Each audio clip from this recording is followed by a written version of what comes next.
What's going on, guys? Welcome back to the channel. This is where I like to take a second to remind you guys to hit that subscribe button, ring the bell for future uploads, like and comment on this video.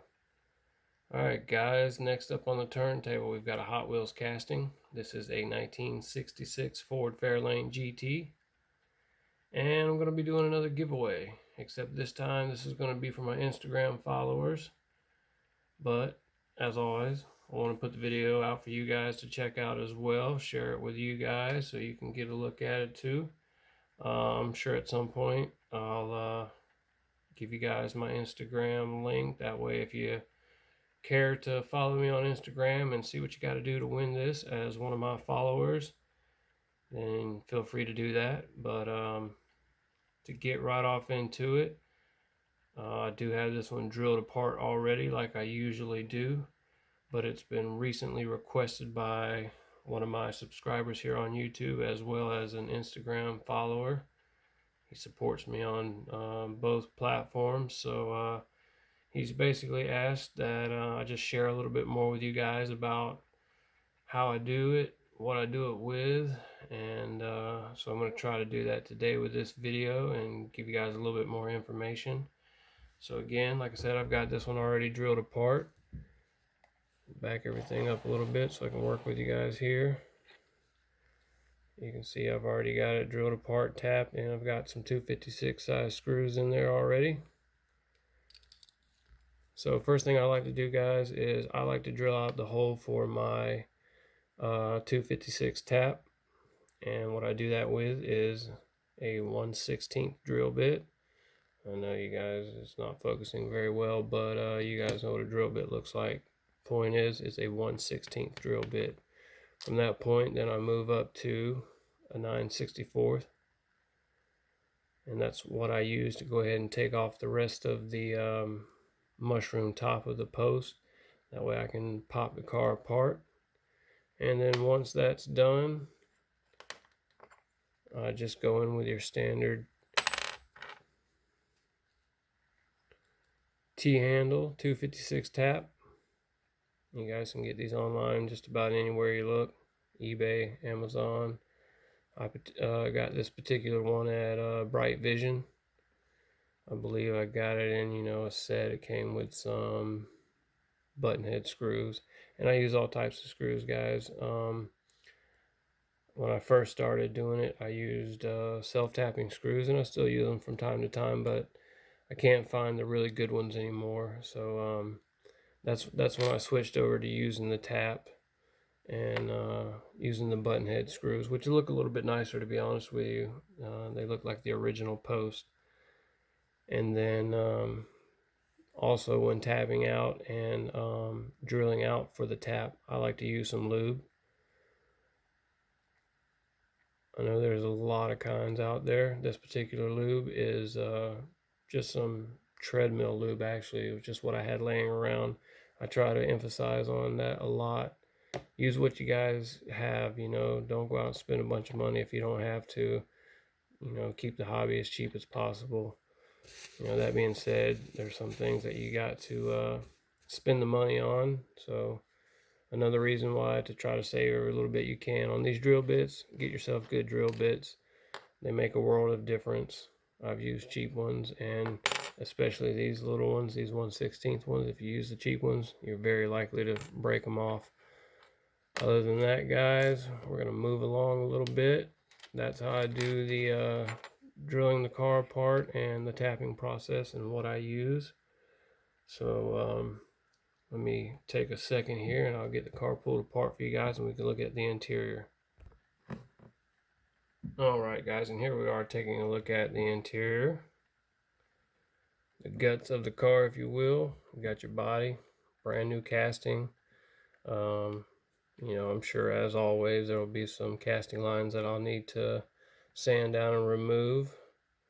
But before that, obviously we've got to strip the paint off the car. And what I use to strip the paint off the car is, give you a shot of that, good old citrus strip. A lot of you guys are using this already. A lot of you are pretty familiar with it, but this is what I use. It It works really well for me. Typically, I get the stripper on the car, and then I usually let mine sit overnight. That being said, I have come back 3 or 4 hours later and had no problems getting the paint off the car. But so that's where I'm headed now. I was going to drop it in the stripper, and then I'll be back to show you guys again the where I'm going to be sanding down the casting to get rid of the casting lines and what I use to take care of that process. So we'll be back. Real quick, guys, I just thought of something that I probably should have shared with you earlier when I was talking about the stripping process. You'll see a lot of guys using this citrus strip, and they'll have it in a jar, just like I do. And they'll just throw the car down into the jar and let it sit for however long they do, and that's absolutely fine. If you want to do it that way, it works great. But I dip mine down in the jar and then let the excess run off of it, tap a little bit of it off, and then I like to set mine out on a paper towel. And again, you can come back to this 3 or 4 hours later, and you'll be able to get the paint off of it. You can see we're only about 30 minutes into it now, and it's just ripping into it. So like I said, it works well for me. I do let mine sit overnight, and the paint just washes right off. I'll take it from this point to the sink, and just hit it with your good old standard toothbrush. I'm not sure whose toothbrush this is. It's not mine. Don't use your toothbrush, guys. Use somebody else's. Just make sure you clean it up and put it back. But yeah, I want to share that with you guys real quick because I thought about it while I was sitting here, and I didn't want you to miss out on that process of it. So yeah, next up, you'll see it ready to be sanded. And here the casting is out of the stripper after the paint's been stripped off of it and been cleaned up with a toothbrush like I was showing you guys. So now we can get to the sanding part, and on this particular casting, the casting lines run, right across the top here, right down this back fender, as well as down here and across this front fender. It's also usually pretty rough around the front nose of the quarter panel on most of these castings, so I tend to, I don't know if you guys, yeah, you should be able to see that a little bit right there. I'll tend to just smooth that out a little bit, and then you've got this casting line that runs down the back here, which also goes all the way across the fenders, across the trunk lid. And generally for me, these are the roughest ones that I have to deal with, is back here on this rear quarter panel. It just usually takes a lot more sanding than the rest of the car does. And then we'll also clean up the window seals like we usually do. And to do this stuff with, guys, I'll clean up the window seals with this little small file. This casting doesn't look too bad. Some of them are really rough, but this one actually looks pretty good, so it won't take much. Just a small, fine metal file. And then for the casting lines itself, I'll start with a 120 grit sandpaper. And then I will move to a 600 grit sandpaper. And I just tear off these little chunks like this so that I can just fold them up and hold them in between my fingers. Doesn't take much. And if you're trying to, go as far as to put it like a Spectraflame paint on the car, and you were needing to polish the car afterwards, I would then do a 2000 grit sandpaper, and that's where I usually stop at. Some guys go even higher with the grit, and they make excellent, beautiful cars. 2000 always seems to work just fine for me, so I don't do Spectraflame. I've tried it a couple times and just isn't my thing right now, so I don't even mess with the Spectraflame paints anymore. So I rarely ever polish a car anymore. So generally I find that after the 600 grit, that's just fine for me. And then I'll just clean up the whole body with just some steel wool. Again, from what I can tell, a lot of guys using just like double aught steel wool. I'm not exactly sure what this is, just some cheap stuff that I picked up. That's what I use. It works out great for me. And then once it's all sanded down, I've went through those few different steps there. Then I just take it back to the sink and wash it down real good again, make sure I get everything off of it. And once it's dry, which a couple minutes later it's generally dry, I'll take it and wipe it down with some alcohol. Some guys use mineral spirits. I just use regular old isopropyl alcohol. How about that for in your face? And once it's done, the alcohol evaporates within seconds. So I'll let it sit for a couple minutes, make sure it's completely dry, everything's good to go, and then I'll lay on my primer.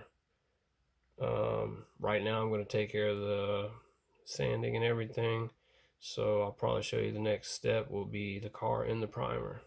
Stick around.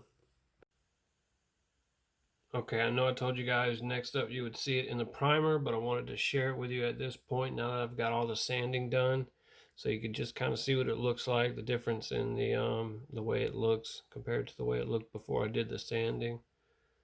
This is after the going through the two grits that I showed you earlier, the 120 and then the 600, and then hitting it with the steel wool. The steel wool cleans it up really nicely. And to be honest with you, I think it smooths it out even a little bit further. You can see it's pretty well cleaned up. I still have to take it to the sink and wash it with soap and water, get all the fingerprints, grease, or any of the stuff left over from the sanding process. And then, like I said, I'll hit it with some alcohol, and then we're going to go with the primer. I have decided the paint color on this one, and yes, it's going to be another metallic. So I will be using a black primer, and what I use for my black primer is this Krylon matte black. The reason I use this is because this is what I have. I can't stress it enough to you guys. Use what you got, make it work. This works really well for me, I'm assuming, because it is a paint and primer. But I'm sure once I'm out of this, I'll probably just buy a black primer. But like these here, this is what I typically use. I always use Rattle Can for my primers. So the matte black is what this casting will be getting, because again, it's going to be getting a metallic paint job. And I use a matte or a black primer underneath the metallics because it just makes it pop so much better. I picked that up on somebody else's channel. I wish I could give them credit, but I don't remember who it was.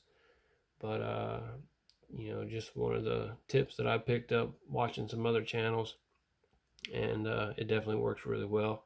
So that's what this one's going to be getting, and I'll share the paint color with you guys a little bit later.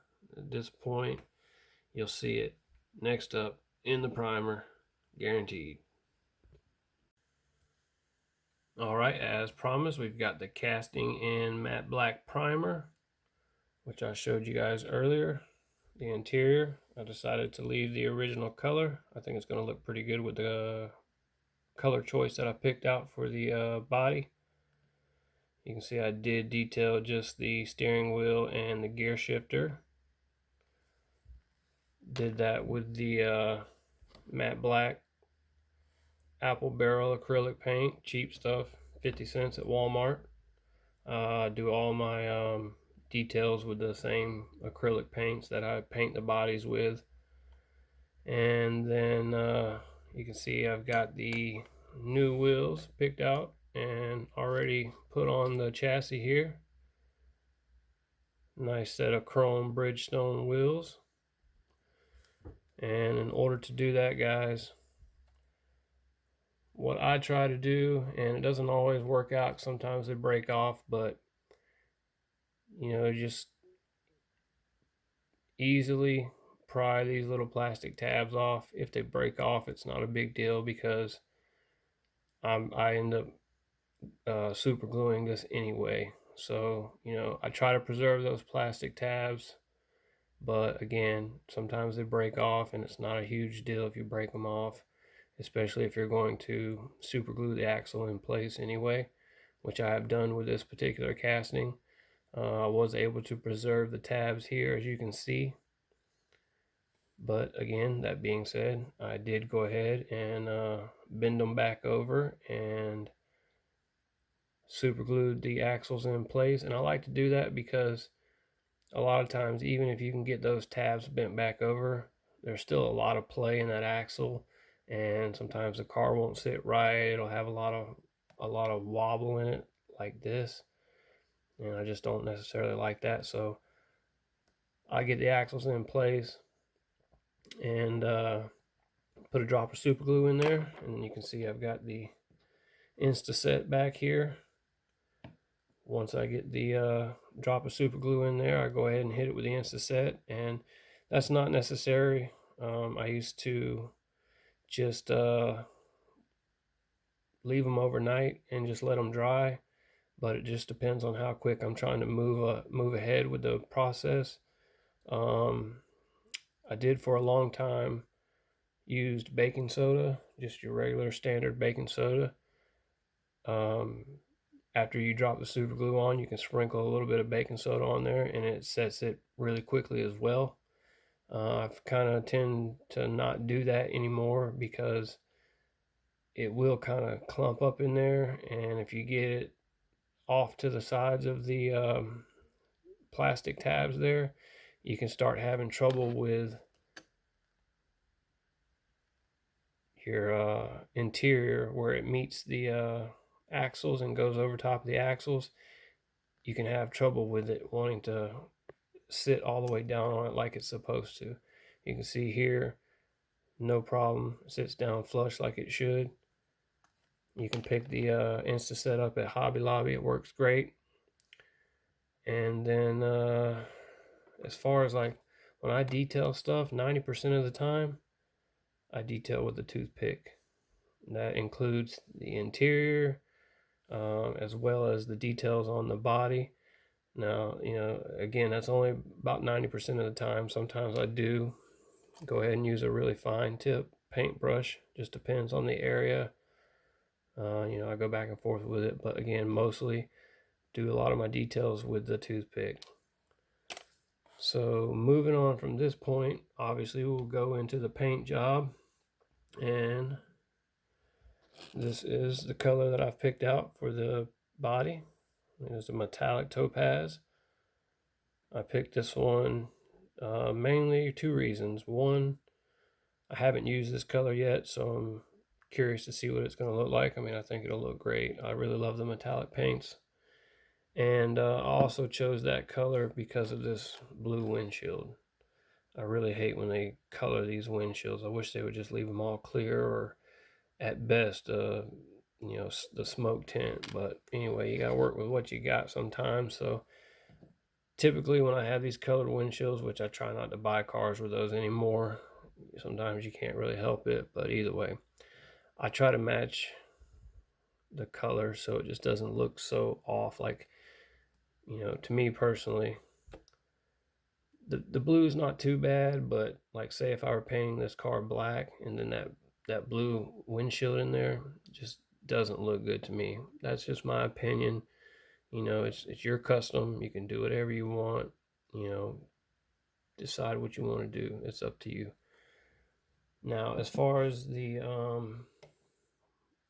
I mix my paint just in a little cup like this, little ramekin dish with a popsicle stick, and I do a 50% paint to 50 to 60% paint thinner. And as far as the paint thinner, I make my own stuff, guys. I make my own airbrush paint thinner and my own airbrush cleaner. Sorry, this stuff is all in your face, guys, but it's kind of what I'm working with. Now, as far as the recipe for that, for my thinner, I use 70% distilled water to 30%, 91% isopropyl alcohol, and 10 drops of vegetable glycerin. You can pick this stuff up at Walmart, just about anywhere. I mean, everything I'm showing you guys, I pretty much get at your local Walmart. I like to put my vegetable glycerin in a little dropper bottle like so. Just makes the putting the 10 drops of vegetable glycerin into the bottle, it just makes it a little bit easier. Whatever works for you guys. And then like I said, 91% isopropyl alcohol. So on my cleaner, you'll notice it's blue, the thinner is clear. The cleaner is blue because the recipe for that is 70% distilled water to 20% of the 91% isopropyl alcohol and 10% Windex, as well as 10 drops of the vegetable glycerin. And you guys, let's see if you can, I'll have to move it up and show you. I make it in a pretty good size bulk, that way I don't have to make that little bottle every time, because I go through a lot more of the cleaner than I do the thinner. So that's pretty much that. Moving on, just to let me get some of this out of the way. Just to show you guys, this is the airbrush that I use. Again, this is a cheap $25 airbrush that I picked up at Walmart. I've been using this for over a year now. I haven't had any problems with it. A lot of guys swear by these really expensive eye-water airbrushes, and that's fine. I wish I had the money to buy one of those, because I probably would if I did, but I don't. So that's what I use, and it works great for me. It's a great beginner airbrush. You don't have to go out and spend a lot of money to get going. Maybe someday down the road I'll have the money to buy a nicer one, but again, it works great for me. I haven't had any problems with it, so that's what I use. Now, let me slide you guys over here for my my compressor setup. Again, this is a $60 Walmart Briggs & Stratton 3-gallon air compressor. Does the job just fine. You can see the airbrush is going to come with that plastic black hose here that you see that's all coiled up. It's really a pain in the butt to do anything with that. So you can see that I've got the braided hose running off of that, as well as I've got a water filter running in between both lines, just to make sure I don't have any water droplets in my spray. The braided airbrush hose you can pick up at Harbor Freight like I did. I believe that one was $7.99. You go in with the coupon, it's like $6 or something like that. It's cheap stuff. Works great. Get you back up here. Just let you guys take a quick look at the airbrush itself.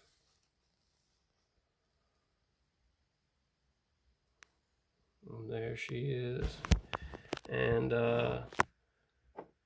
once I get my paints mixed up, I like to run them in this bottle versus this one.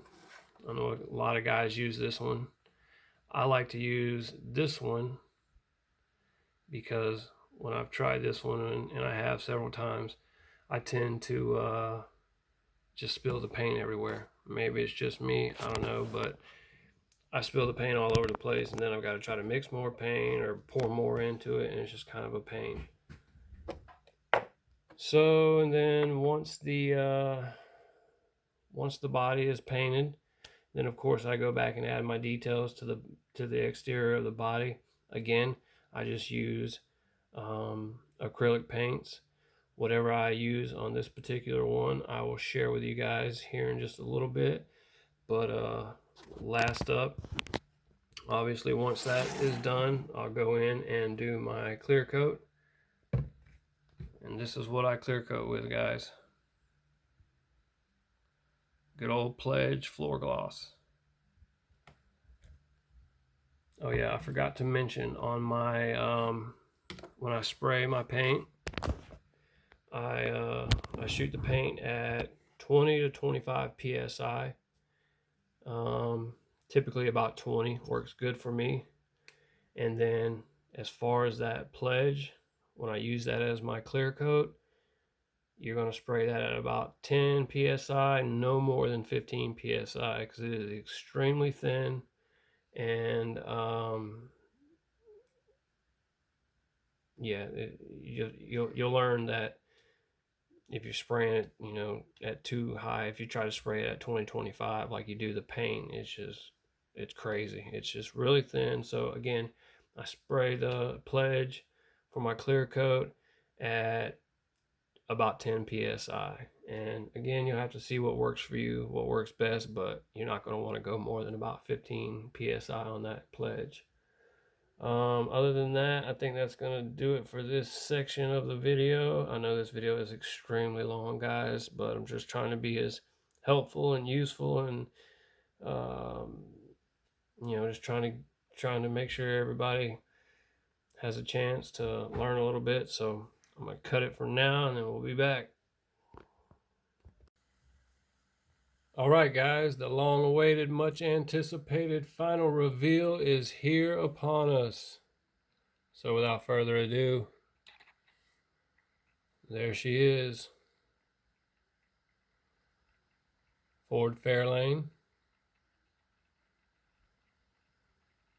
Got a beautiful metallic paint job on it. I know this color is pretty close to the original color when we started.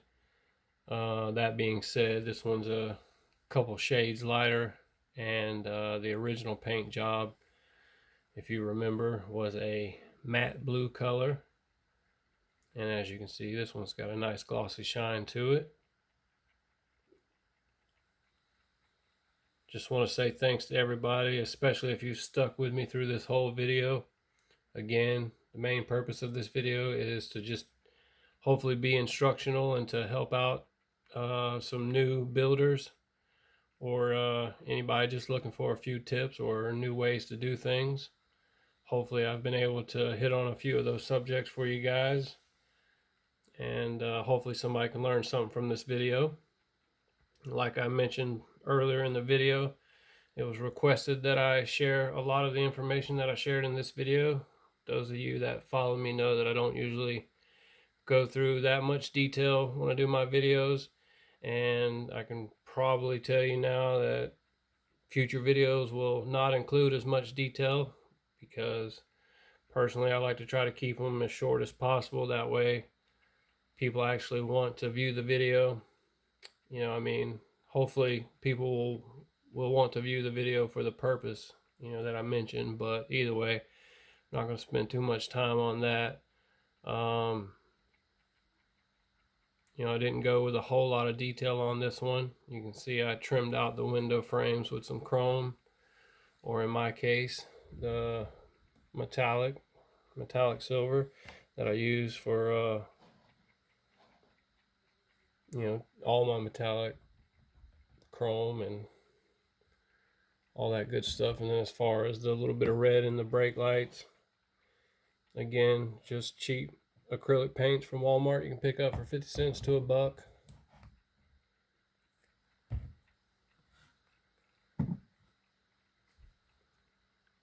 And it's got a nice new set of chrome Bridgestone wheels on it.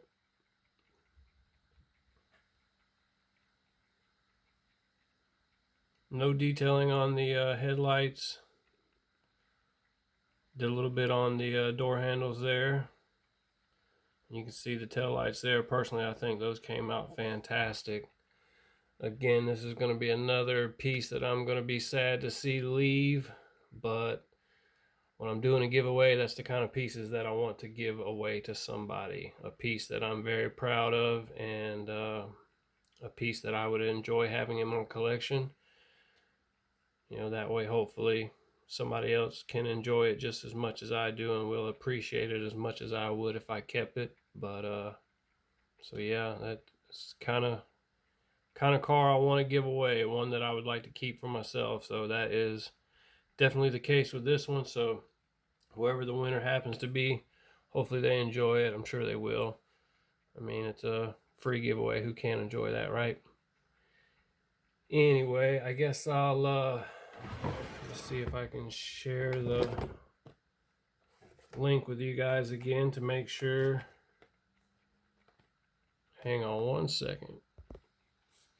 Yeah, I want to share the link to my Instagram. That way, if somebody wants to try to win this, you can just get on over to Instagram and look for my post for this one, and then follow the few rules on how to win this car, and that will get you entered into the drawing. And there you guys go. Sorry, I got to do it old school. I'm not very tech savvy. I don't know how to drop a link in the comments or anything like that. So this is how we're going to do it. Dad in the Hat. That's the Instagram where you can find me. I've mentioned it before. Pay attention to the spelling of Dad in the Hat. Notice there is no I, or it will take you to a lame page that's not even about diecast.